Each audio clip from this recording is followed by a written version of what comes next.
The mailman doesn't deliver on a Sunday. If you don't like that, you don't like NBA basketball.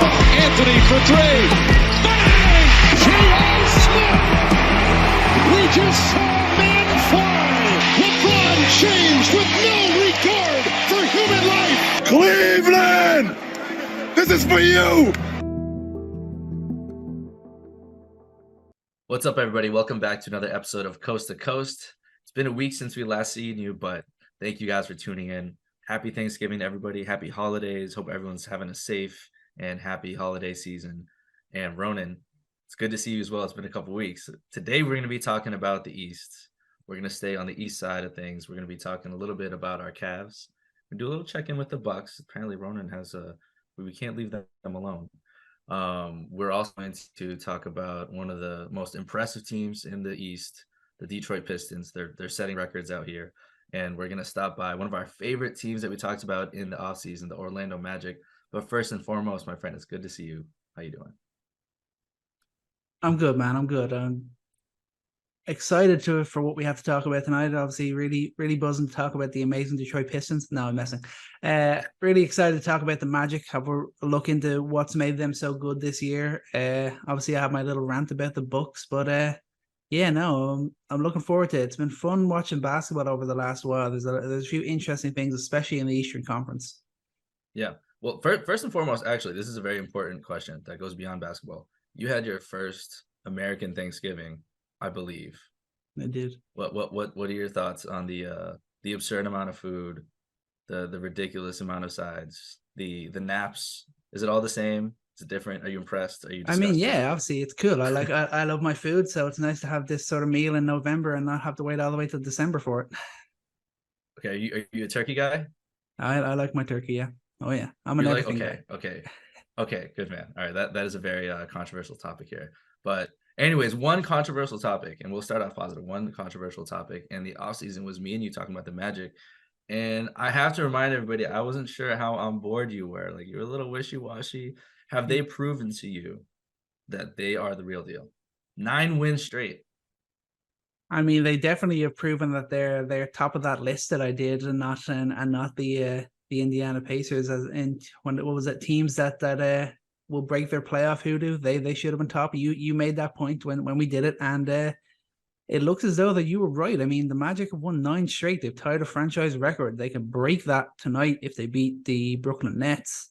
They are 14-5. Like, imagine at the start of the season saying 20 games into the season they're going to have a better record than the Milwaukee Bucks. Mm-hmm. I mean, who would have believed that? I mean, it's been a really impressive start, and all the work that they're getting through, obviously Banchero and Wagner are really getting going. It's great to see them. Like you talked about them as how crucial they can be as big guys who can make plays.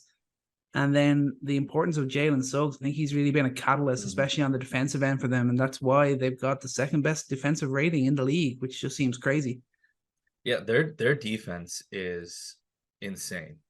And I love that they're getting so much attention these past couple of weeks, because people are seeing them not just beating up on the bad teams, which good teams have to do. You know, beating up on the Hornets, beating up on the Wizards. And unfortunately, I have to classify my Bulls, also another bad team to beat up on.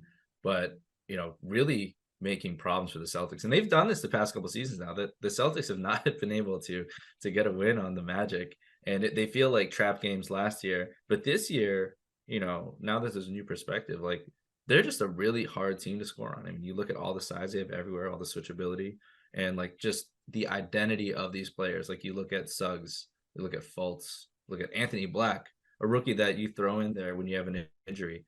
And you just kind of hope for the best. But Anthony Black looks like an NBA defender. He plays like an NBA defender. He is smart with the ball. And there's just so much versatility 1 through 5 defensively. Like,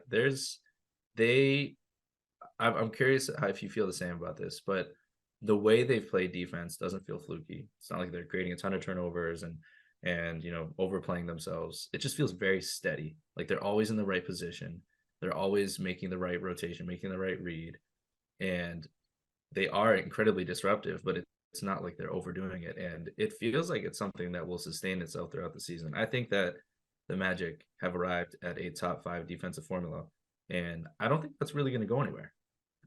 No, I think the fact that it's based around the entire team, like it just feels like it's everyone buying in, everyone committed to being a really good defensive team. And that's why, unless that suddenly goes away for some reason, I don't see why the defense would drop off. Like you said, they're not doing anything spectacular. No player is really like going off with crazy steal numbers, crazy block numbers, anything like that. It's just buy-in that it looks like. It's just hard work. It's this team saying, we don't want to be losers anymore. We want to win. And the first step to that is everyone buying in on the defensive end. And like you were mentioning, like they've gotten wins. They've beaten the Bucks, the Nuggets, and the Celtics this year. They're beating teams that are expected to be championship contenders this year. They're not just beating against the minnows. And that's a big deal for a Magic team that obviously have struggled for so long. They've been around the bottom, around the lottery for what feels like forever. But now they're in a position where they feel like they've got their core. They've got their lead guys to really deliver for them. And obviously we mentioned the defense. On the offensive end, when you have Mo Wagner and Cole Anthony really delivering huge numbers off the bench, and then you got Franz and Banchero really going off as your starters. I mean, the scoring is there to really dig in when the defense is delivering for them. Well, I love Mo Wagner. I don't. Are you a Mo Wagner guy? He's very polarizing. He might be more polarizing than Turkey. I mean, I don't know. The faces he makes when he gets to dunk on people, the shit he does. You gotta love it. You gotta love it.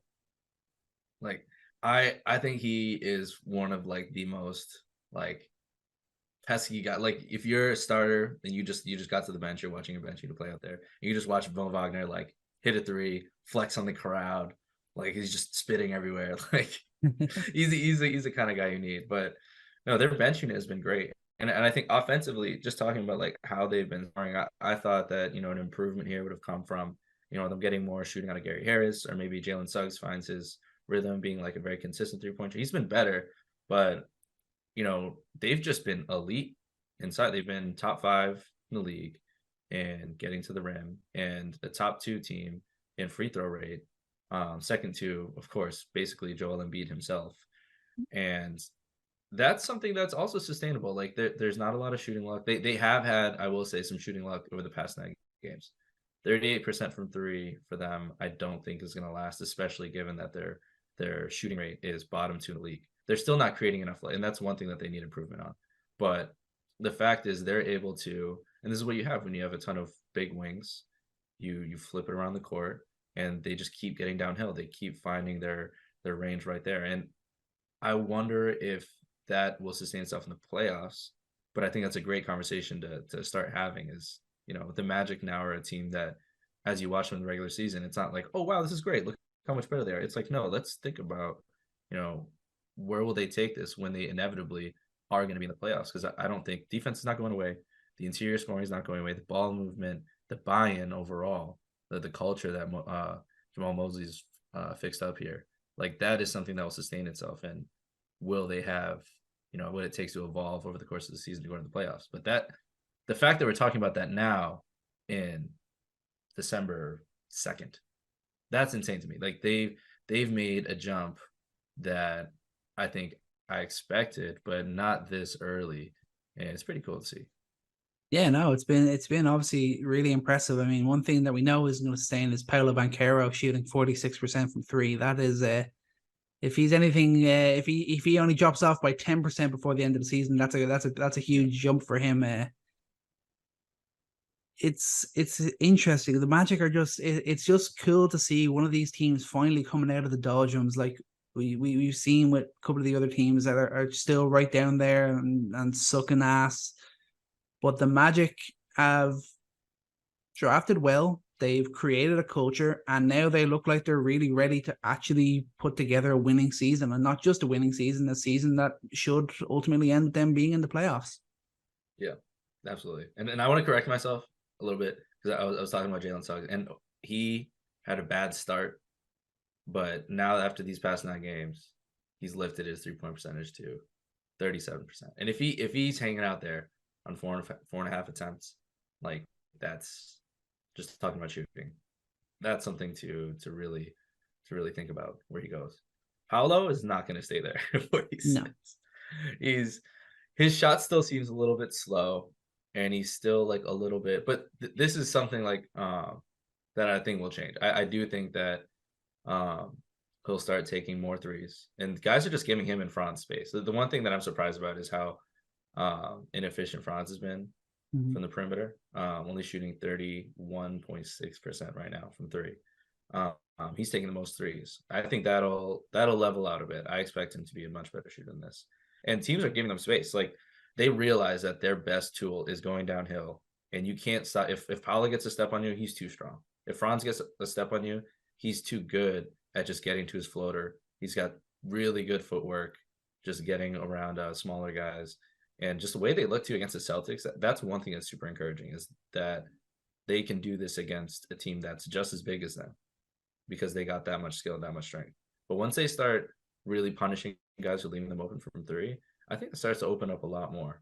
But at the end of the day, I mean, just hats off to the Magic, where they've gone. We talked about the Rockets a few pods ago, how they've started to turn things around there. And Magic have really done the same. Like, they really just have a serious culture here. Listening to a interview with head coach Jamal Mosley, like, he's really got buy-in, and he really has developed a culture there. And you just hear from the players like how much they believe in that, especially having a young team. What's their average age? Like 24.4. And that's with Joe Ingles, who's like 100 years old. Like, they're one of the youngest teams in the league, and they have such a mature outlook and such a winning mindset. Like, it's going to be really cool to see them continue to build this out. Are you ready to make a prediction for the end of the regular season, where the Magic will finish? Where, like, top? Okay, yeah. I am. I don't think they'll be in the play-in. I think they will be a top 6 seed. Okay, that's nice. Yeah, I'm willing to put that out there for sure. I mean, think about it. I mean, I don't see why they couldn't match the Heat and the Knicks moving forward towards the end of the season. Say maybe if the Bucks, Sixers, and Celtics are the teams that are definitely going to be ahead of them. Outside of that, I think there's definitely reason to believe that they could match those other teams that are looking for those last few automatic playoff positions. Yeah, I don't want to jinx them here by saying it here, because typically things go wrong when I predict this early. But I can't see the defense changing. I can't see the interior scoring changing. I can see their shooting magically getting better. It can't get worse. Like, they're not gonna be worse at shooting the three. But I mean, defenses will begin to adjust to try and stop Franz, to try and stop Banchero, and force these other guys to score. And I think these other guys are ready. Like, they're ready to take that on from what we've seen. So I will take that top 6. I'll lock that in. Yeah, we'll lock that in. Yeah, we'll go for that. We'll lock that in on the hot take board. Sure, why not? Even though it's a midway through the season. That's a cold take now. Yeah. Cold now, but it might still be hot when we get a bit further into these, and maybe if they go into a little low. But let's go talk about another team that's just behind the Magic in the Eastern Conference standings, the Milwaukee Bucks.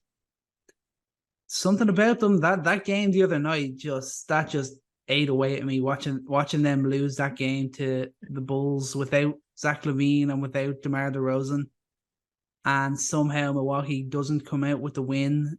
And even more annoyingly, Damon Giannis only ran 11 pick and rolls in the entire game. Yeah. And that is just blowing my mind. Like, why are they not doing the pick and roll ad nauseum? They should be doing it way too much, not enough. That the Bucks, they're just really annoying me to start this season. It feels like something they should be doing more. And I got to be honest, like, when I see Bucks Bulls games, it gives me anxiety. I'm like, there are other productive NBA games that I can watch and try to pay attention to, because I will take that personally. Especially, I'm like, oh, DeRozan's out, cool. LaVine's out, all right. Yeah, that will be a Bulls game I will miss. And that's the kind of game that they turn up. Kobe White puts in a crazy performance. Alex Caruso, the Caruso. Defense as usual. I cannot remember the last time Caruso like hit a clutch shot like that. Like that, it's been a while for him, so he deserves that. What are you talking about? He hit a clutch earlier in the season. Did he not hit a buzzer beater, or he hit another one to send it to OT? I'm pretty sure Caruso did that. I can't remember. I might be a little checked out for my Bulls here. That's fair spent. enough. I think I'm spent. that's probably fair. But But getting back to the Bucks, right? how are we supposed to evaluate the Bucks here, though? Because, I feel like I'm still in a holding pattern.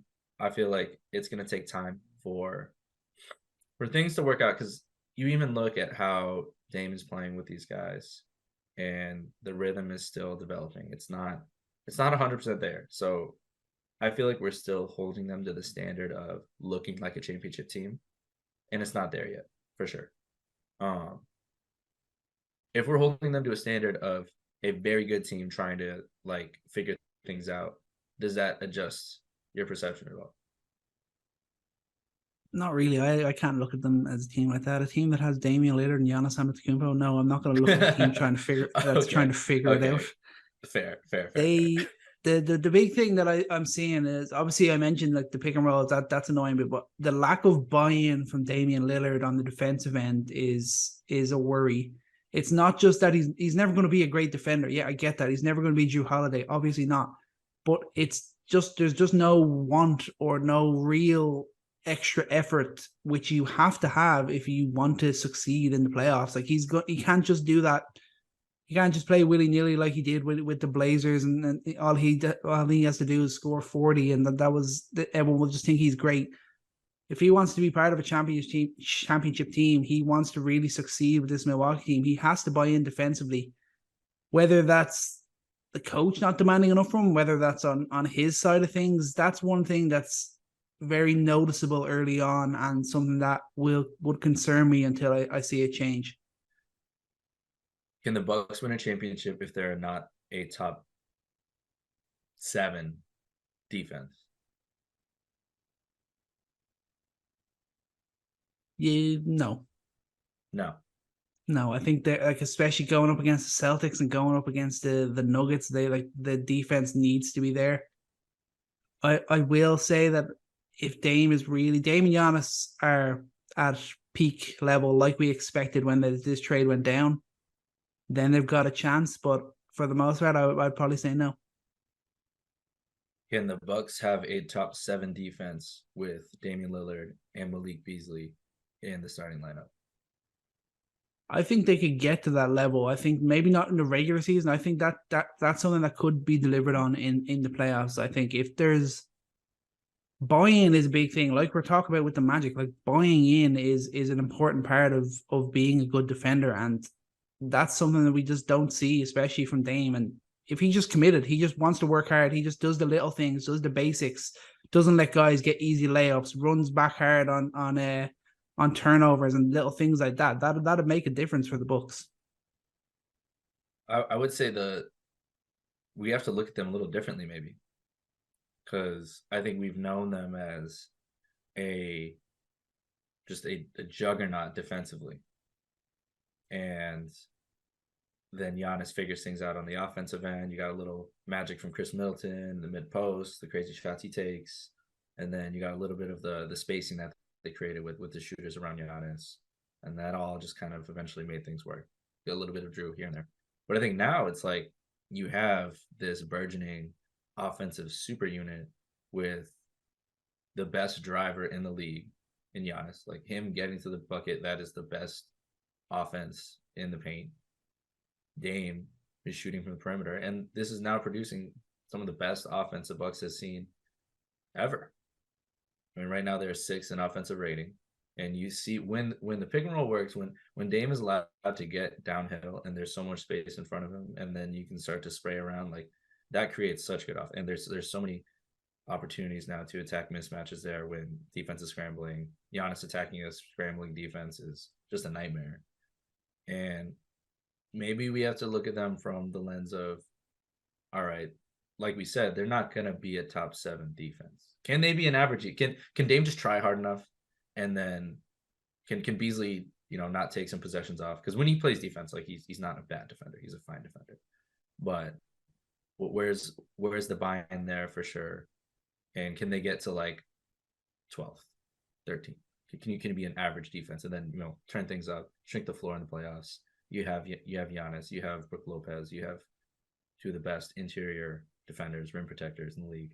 So can we just look at it from a perspective of like, all right, they're not going to be that good defensively, but how good can they get offensively? So I think I think they can end as like a top 3 offense in the league. And if they're a top 3 offense and they still have Giannis, they still have Brook Lopez, they get Jay Crowder back. We're guessing a lot from getting Jay Crowder back, well, how much better they'll be with him there defensively. But I think that they can still put together an average defense and win a championship if they're not top 7. I think that they're that good offensively. And I'm not that. I guess I'm still in a holding pattern because it feels like there's definitely a growing camp, among which I believe you are in. You might have arrived at that camp pretty early, the anti-Adrian Griffin camp. But I won't lie to you, like some of the news reporting has been interesting. Like, for instance, just like talking to players about the loss against the Bulls. There's a very interesting way. It's like if you listen to how the players responded to the choice not to foul at the end, it was very political. It was like very much like trying not to say like, basically, coach told us not to. Like, we're not supposed to, but we should have. Like, we should. And there's been other interviews like that too, where it feels like there's a little bit of a divide between the players and the coaching staff. But, reading tea leaves, you don't know where things go. There's obviously going to be adversity, like partway through the season. There was adversity between Udoka and the Celtics before they ended up making a big run. So it's too early for me. But what say you? I would say that they are going to regret not hiring Frank Vogel or Nick Nurse. They are going to regret not hiring coaches that know how really are great at getting the most out of their defenses and have championship pedigree. I think we're going to get to the summer. Don't get me wrong, the Bucks are going to be in the playoffs. They're going to be fine, but I think they're going to go out in the second round and then maybe have to think about possibly replacing the coach again because they're in a win now championship mode. That's just the way that it is. He's a first year head coach. Obviously, he's really trying to show his authority, really trying to add his own imprint on this team. And so far, it's not really working. Like the bust up with Terry Stotts, that was very strange how that whole thing went down. He's clearly in a position where he knows he's got to be authoritative. He's got to be the big dog. It can't roll over to guys like Dame and Giannis. But at the same time, those guys have the power. He can't be trying too hard to be different and be this new face, and that he has to do what's best for this team. And I think at the moment so far, he hasn't really been doing that. Maybe he'll grow as the season gets on, but I'm out on Adrian Griffin at the moment, and I truly believe that the Bucks are going to regret not hiring, but either Frank Vogel or Nick Nurse. You put it in that perspective, all right, like that makes sense because it's like that was something that was interesting for me. That if you're in a win now mode, getting Adrian Griffin in there was. I think just like other players need a chance to grow. I think coaches also, but having a first year head coach in a win now situation is tough. Nick Nurse, we haven't had the chance to talk about this. Since we're in the East, I'm going to take a second. Like the 76ers have looked so different offensively. Like the staleness of last year of like the spacing that Doc had out there, just the way that 76ers squad looked, like it didn't look natural for like a modern offense. It did, with the kind of stuff you can run with Embiid, his playmaking, his ability to do things with perimeter. Nick Nurse went in there and the 76ers are running so many more pick and rolls. 76ers are running way more dribble handoffs. They're repositioning so much well. There's so much more motion, and there's so much more motion that creates advantages. And that's something that, the 76ers wouldn't have had without him. Like, there's just plain as day how much differently they play, how much more dynamic their offense is. So I guess if you think about what they missed out on, if they chose Adrian Griffin, they chose the wrong former Raptors coach, then I get that.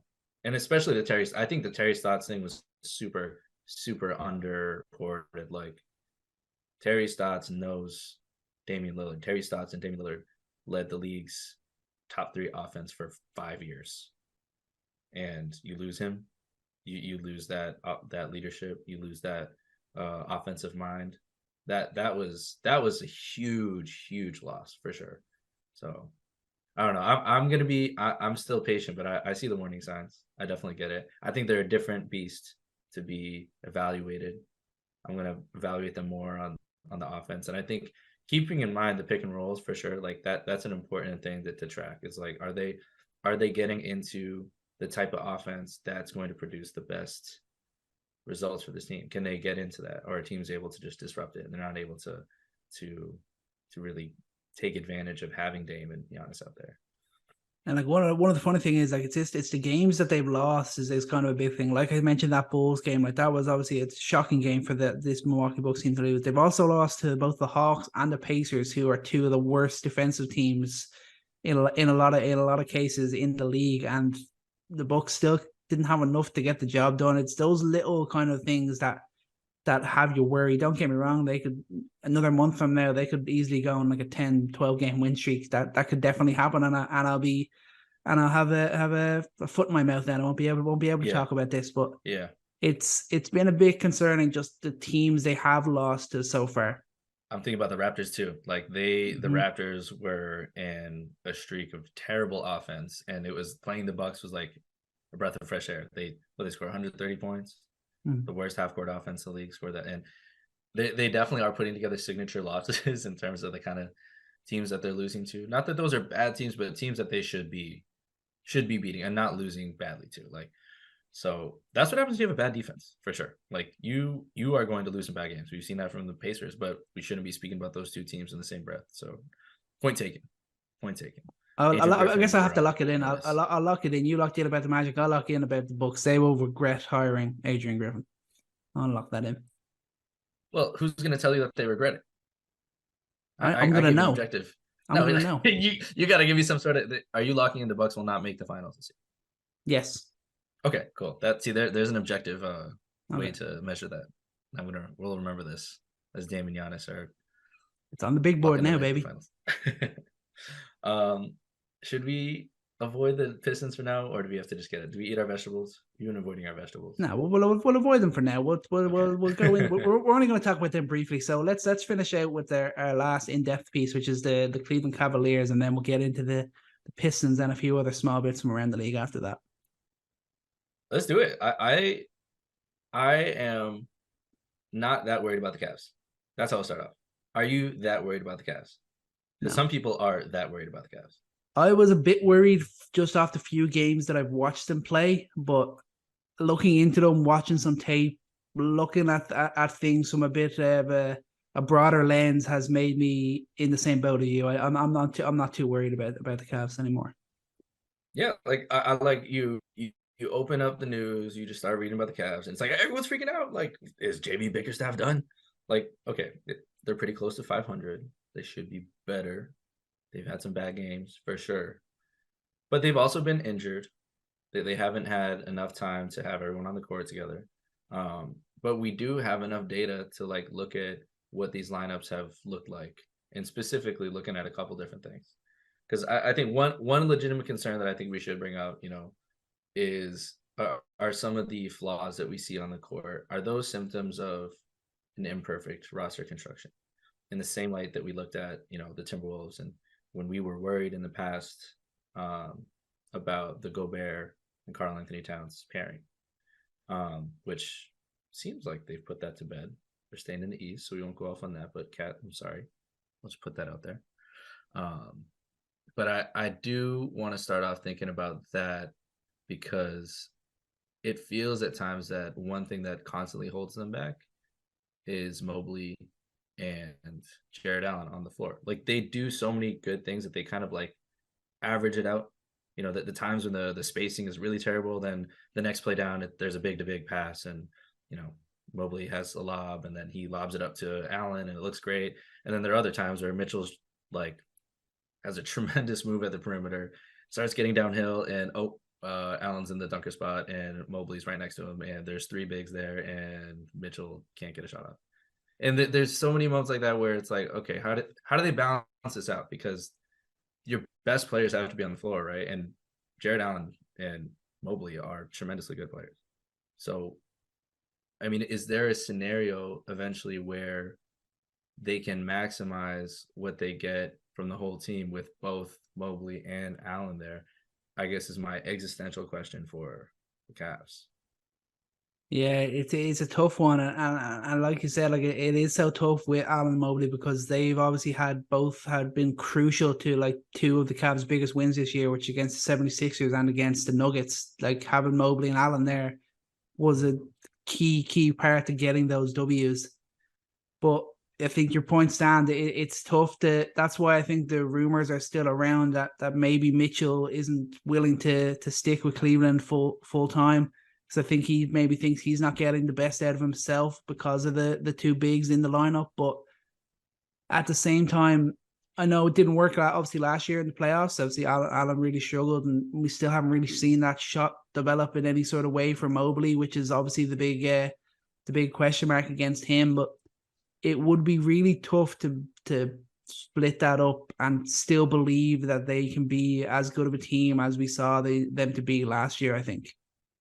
Yeah, that's exactly where I go with it because, I mean, defensively, they're still really good. Like, having Mobley out there, having Jared Allen out there, like, it's super hard to score against two mobile bigs like that. Like, they're not plotting bigs. Jared Allen might look like a guy, but he can get on the perimeter. He can switch a little. He plays really well on the drop, and both of them are so good there. So, like, losing one of them would, I mean, they would sink defensively because Garland and Mitchell, I mean, we talk about bad perimeter defense from Dame and like that, like the work that Mobley and Jared Allen have cut out for them is there's a lot to go around. How many times do you see Garland just die in a screen, Mitchell die in a screen, and then it's all up to Mobley and Allen to fix things up, but that's how they keep it going. So it feels like, you know, they make up for each other's you know, deficiencies for sure. But it's a question of, like you said, like Mitchell, everything runs through Mitchell, right? Because you have your superstar, you have the guy that's going to take you somewhere. He's going to be the tide that raises all boats, so to speak. But does it happen as currently constructed? And one thing to look at with him is, how do you feel about the pairing with Garland? But like, we've had now I want to say 60 some games together, and we've seen them thrive off of each other at times, kind of play a little bit your turn, my turn at times. And it feels like this is definitely Mitchell's team. But do you feel like that's been a fruitful, you know, relationship that you see turning into like a championship contender, I guess? Because that Mitchell's at that stage in his career, right? Yeah, it's tough to really talk about them as a dynamic duo, as a dynamic backcourt duo, because it doesn't really, like you said, I don't think we see them really play off each other that much.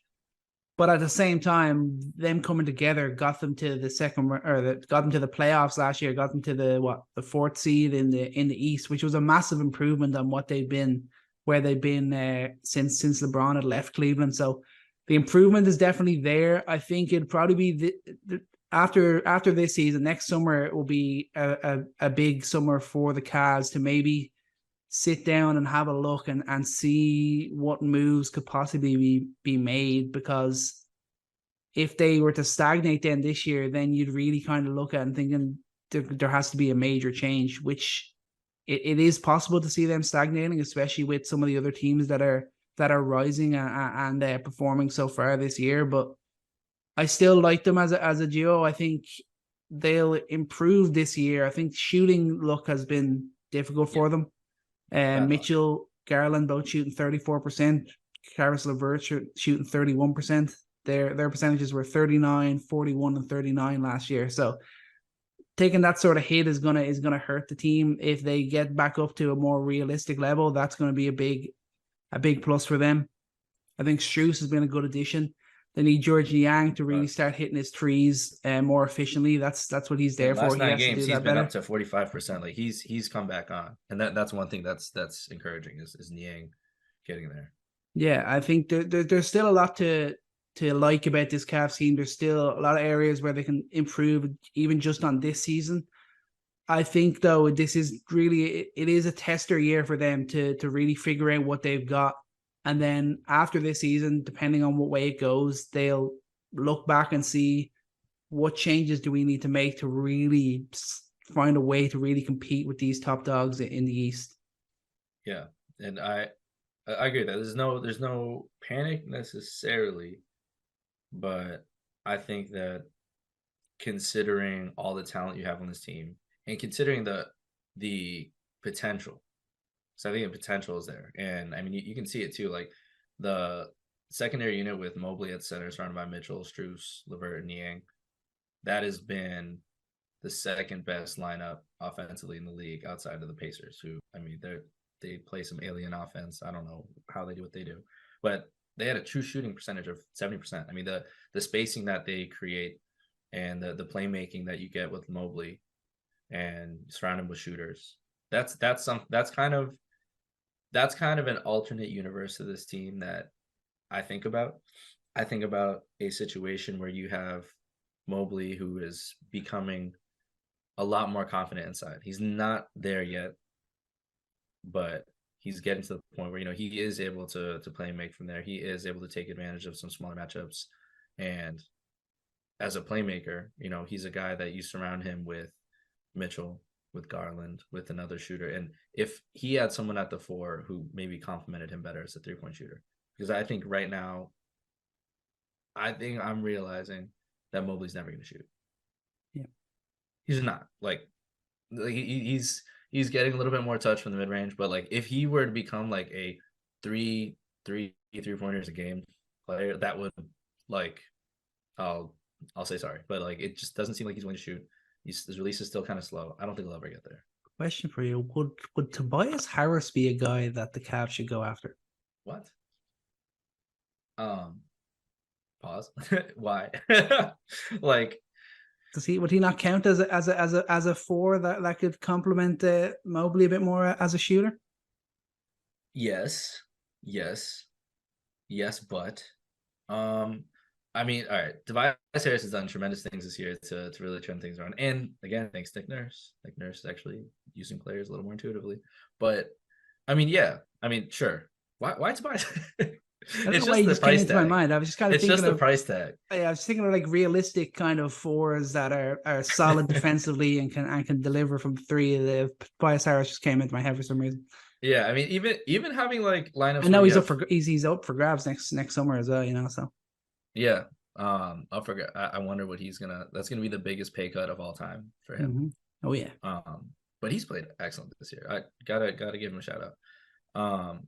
But just think about that, because like this isn't a problem with Jared Allen, not at all. I want to make that very clear. Jared Allen is super good. Like I said, the things they do out there are super good. But just imagining more spacing for Garland and Mitchell, because that is something that I want to see more. Is the spacing that he had with the Jazz, like Mitchell could do anything, and that's because they could have vertical spacing with one big on the floor with Gobert rolling to the rim, and they get that when they don't have Mobley and Allen on the court there. But you can't just constantly be, switching them in and out. Like that's not really the best use of your assets either.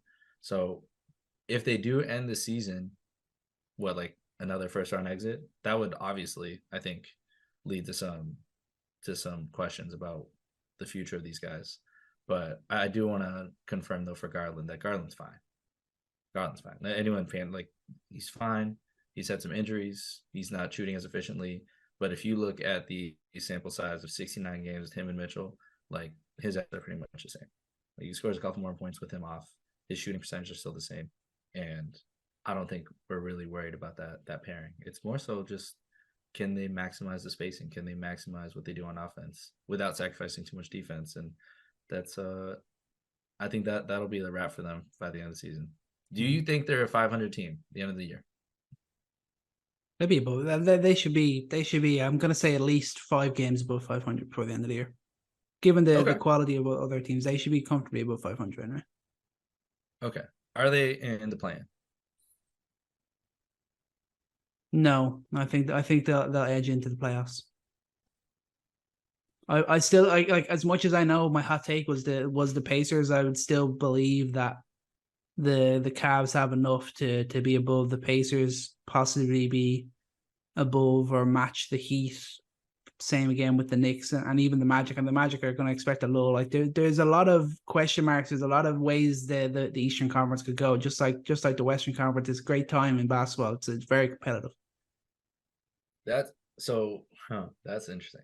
Are they better than the Hawks? Yes. Are they better than the Pacers? Yes, as much as it pains me to say it. Are they better than the Heat? I can't say that. It's the Heat. Nah, level. Are they better than the equal. Knicks? Screw that. The Knicks are better. The Knicks beat them in the playoffs last year. Of course we're better. It sounds like the Cavs in the play-in. I don't know. How's that? They're better than the Heat. Then that's playing. Okay. Yeah. Talking about 3 places there. They can find it. They're right there. I would love to see a play-in game between them and the Pacers, though. That would be awesome. Like I would love to see a series between them, but that we won't see that happen this year, I don't think, based on the way things are seeding out. But the spacing that the Pacers work with, that would really stretch the Cavs then. But then the interior offense of the Cavs, like that would, those games would be the no defense by the Pacers, yeah. Speaking of no defense, somebody didn't win a game in over a month. Who's that then? The Pistons have now set a record for the worst losing streak in Detroit history. And I learned something this week. I have not been paying enough attention to Detroit news. Apparently, there has been a name for the rebuild for the Pistons, and it's called the Restoring. I think it pertains to restoring like Detroit Pistons to their former glory. And I know there's a whole lot of talk about, everything's going to change this year, and it has changed in maybe the wrong direction. I really wanted to find a way to like positively spin things, maybe find a couple tidbits like, this guy's developing, blah, blah. I just don't think I could get you hyped about Marcus Sasser, even though he looks pretty cool. I've liked that. Really, really fun player, surprisingly good player. Unfortunately, playing a little bit more than Jaden Ivey, a guy that should be playing more. So, I don't know, dude. Where did we start with the Detroit Pistons? I was a little higher on them than I probably should have been. I mean, did they really just give Monty Williams the biggest contract in coaching history? One of them anyway? I cannot blame this on Monty, man. I can't do it. I know, but I know people are doing it. I can't do it. Did they really do that to be 2-16 to start the year? Like, was this a year where they were really like, yeah, this is going to be another tank year. We're going to be looking for the number 1 pick in the draft. I really don't think that it is. Like, I was expecting them to be in a position where they're maybe like 6 or 7 wins at this stage, to be honest. Not anything crazy, but I think they should have been around that. The fact they're losing games to like the Wizards as well. They're losing. They're not just losing to the great teams. Like, they're losing to the other bad teams too. To not win a game in the entirety of November, like, oh my God. Like, and the thing is, yeah, they got a couple of injuries, but for the most part, their best players are there. So, I mean, to go lose 16 straight like that, I couldn't get over that when I heard they had won a game. They didn't win a single game in November. Like, that is just insane. It's a culture thing. And I want to say that this is such an interesting season because I think there's a lot of teams that you can compare and contrast in really meaningful ways. And you look at the Rockets, a team that has a lot of young talent, a team that had a massive culture issue last year. I mean, like where I can't help but just always remember Eric Gordon's interviews on the sideline after games, and he'd just be like, "Get me out of here." And look at what they're doing now. Like, they got Udoka in there, they got Van Vliet in there, they got Dylan Brooks in there, they got Uncle Jeff in there, they got adults in the room, they got guys that are buying in, and they have a real team identity. And I'm not asking Detroit to even like win games, like sure win a couple games, but it's just the look, it's the lack of togetherness on the court, the lack of, because I believe in Monty. Like, Monty developed, Chris Paul is there, Chris Paul helped that, but the Suns would not be the Suns without what Monty Williams did with that team, helping develop Mikal, helping develop Cam, helping, did he help Ayton? I don't know. That's chapter for another day. But, what he did there with those young guys mattered.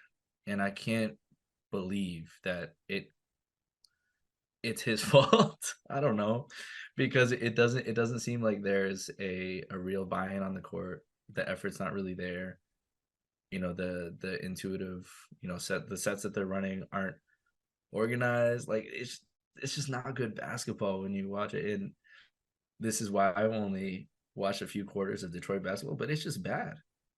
It's bad.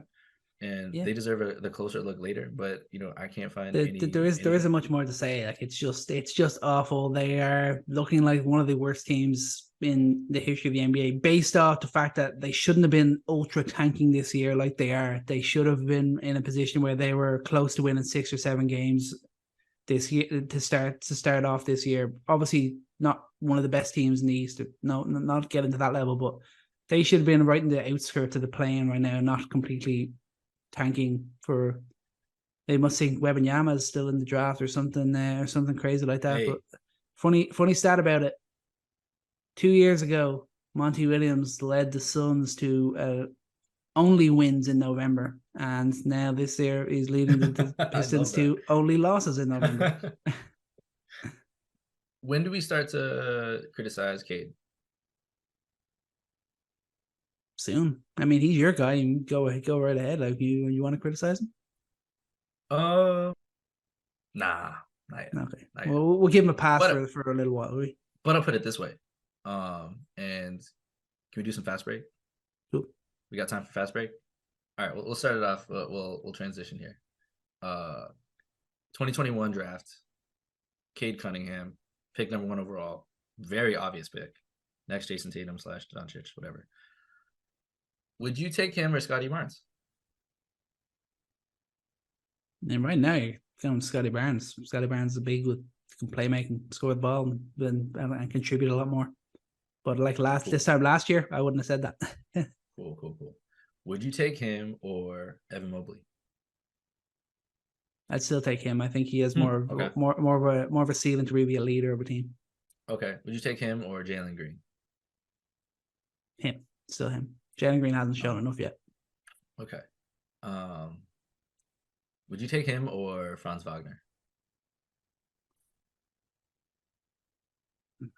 Him. Just one of them actually likes to play defense. One of them actually likes playing defense. Yeah, that's true. But the fact that I think Franz is more of a 2 guy, as much as he's kind of there with Banchero, I think the fact that the one guy of Cade that he's capable of being, I think it hasn't the edge there. Got it. Okay, and that concludes the somewhat redraft of 2021. You got any fast break points? I mean, we got to do our weekly Wemby check-in. I mean, the Spurs still suck. They're losing every game.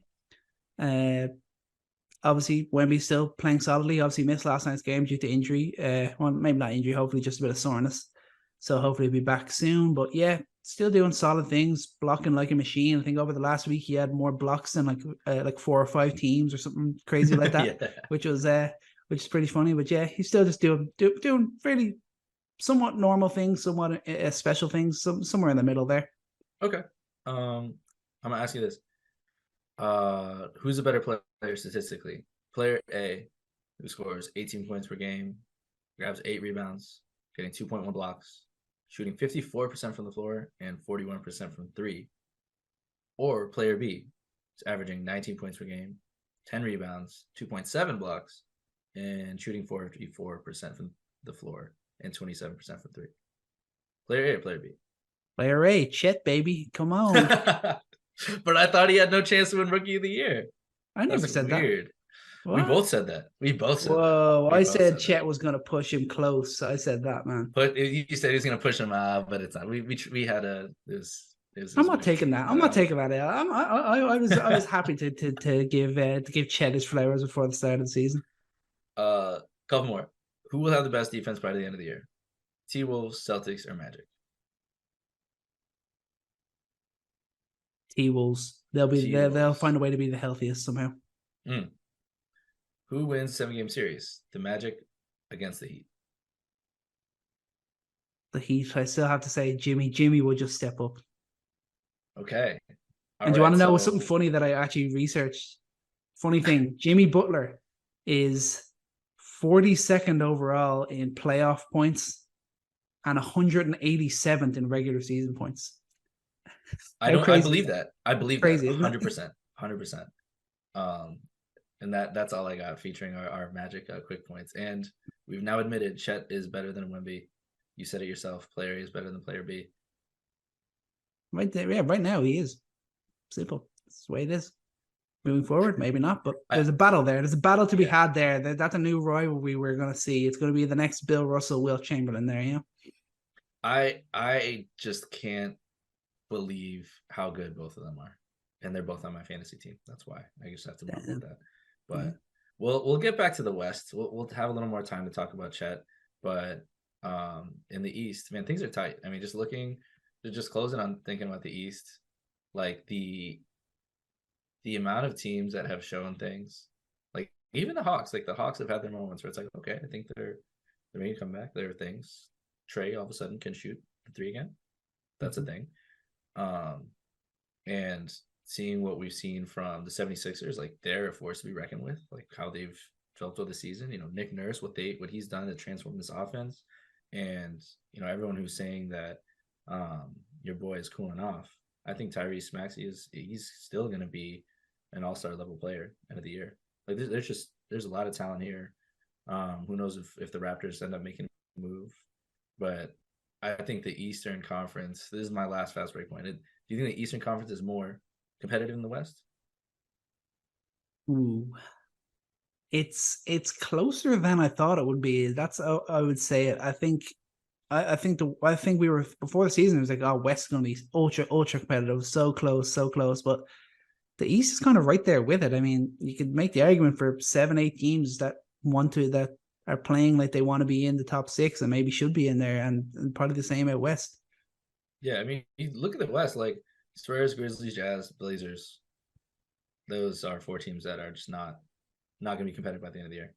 Mm-hmm. And I mean, you compare that. Yeah, you have the Pistons, Wizards, Bulls, Hornets. But what if we just had like you know what I want to see? I want to see a draft where the worst teams in the league have to play each other for the top picks. Like imagine a bracket of the Blazers, Jazz, Grizzlies, and Spurs against the Hornets, Bulls, Wizards, and Pistons. That would be pretty fun to be honest. we'll mark it there. That's got to happen in the future. But yeah, all in all to say, Eastern Conference, it's tough, it's tight. Little things could change things. I think, you know, Pacers had a hot start. What are they? 9-8 now. Cavaliers 10-9. 2 teams that could break either way. Hawks 9-9. They could break either way. Nets, I think, will end as a 500 team. Raptors, I think they're better than the record shows. And the Hornets, DVD. LaMelo's Bulls trade everybody. Last question, actually. Is LaVine actually hurt? BS or not BS? Is DeRozan he's actually hurt. BS or not? There's no market for him, so no trade market no. for LaVine. They're on the market. Woj words yesterday. There is no market for Zach LaVine. Yeah, who told him that? The Bulls? I'm sure. Woj knows. Don't discredit Woj. Come on. All right. Let me lock this in. Before the trade deadline, LaVine will be in a different jersey. Okay. I guarantee it. All right, we got three Don't new listen to additions. Woj. 3 new additions to the big board. Okay, I like that, man. Okay, well, that's going to do it for today's episode. My thanks to Chris for joining me. Thank you all so much for listening. Remember, if you're on Spotify, you're on Apple Podcasts, leave us that 5-star review. You're watching on YouTube, subscribe, leave a comment. Let us know what you guys are thinking. How are you feeling about the East versus West? How are you feeling about Wemby and Chet? We are everywhere on social media at Coast to Coast NBA. And most importantly, remember to take every shot and love every moment. Peace.